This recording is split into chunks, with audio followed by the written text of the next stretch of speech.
వెడల్పు తక్కువ ఉంది కాబట్టి పూర్తి ఈశాన్య సింహద్వారం ఇవ్వడం జరిగింది. సింహద్వారం ఎదురుగా ఆగ్నేయంలో మెట్లు వస్తాయి. మెట్ల లెవెల్ కి ఇక్కడ ఒకటి, ఇక్కడ ఒకటి, ఇక్కడ ఒకటి పిల్లర్ వచ్చి మెట్ల లెవెల్ కి ఇక్కడ పిట్టగోడ గాని గ్రిల్ గాని వచ్చి ఇక్కడ గేట్ వస్తుంది. కాంపౌండ్ లో ఇక్కడ గేట్ ఉంటుంది. గేట్ ఎదురుగా ఈ గేట్ ఎదురుగా సింహద్వారం ఎదురుగా ఇక్కడ ఆర్చ్ ఎదురుగా బాత్రూమ్ డోర్ ఎదురుగా విండో.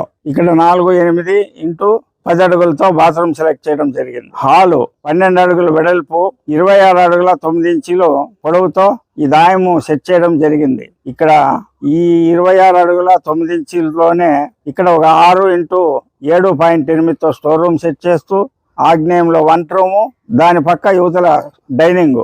ఈ వంటగది డైనింగ్ కి ఇక్కడ డోరు, ఈ డోర్ ఎదురుగా ఉత్తరం డోర్ ఎదురుగా అవతలకు విండో, డోర్ ఎదురుగా డోర్ ఎదురుగా విండో ఇలా సెట్ చేయడం జరిగింది. తర్వాత హాల్లో నుంచి సెకండ్ బెడ్రూమ్ 15x14 9తో సెకండ్ బెడ్రూమ్ సెలెక్ట్ చేయడం జరిగింది. ఈ సెకండ్ బెడ్రూమ్ డోర్ హాల్ లెక్కిస్తూ ఇక్కడ ఒక విండో, దాని ఎదురుగా లాస్ట్ వాల్ కి ఒక విండో ఇలా సెట్ చేయడం జరిగింది. తర్వాత ఈ 4x8 ప్యాసేజ్లు ఇలా వెళ్తే 15x15 ఒక ధ్వజాయం పెట్టి ఇక్కడ డోరు, ఇక్కడ ఒక విండో పెట్టి మాస్టర్ బెడ్రూమ్ సెలెక్ట్ చేయడం జరిగింది.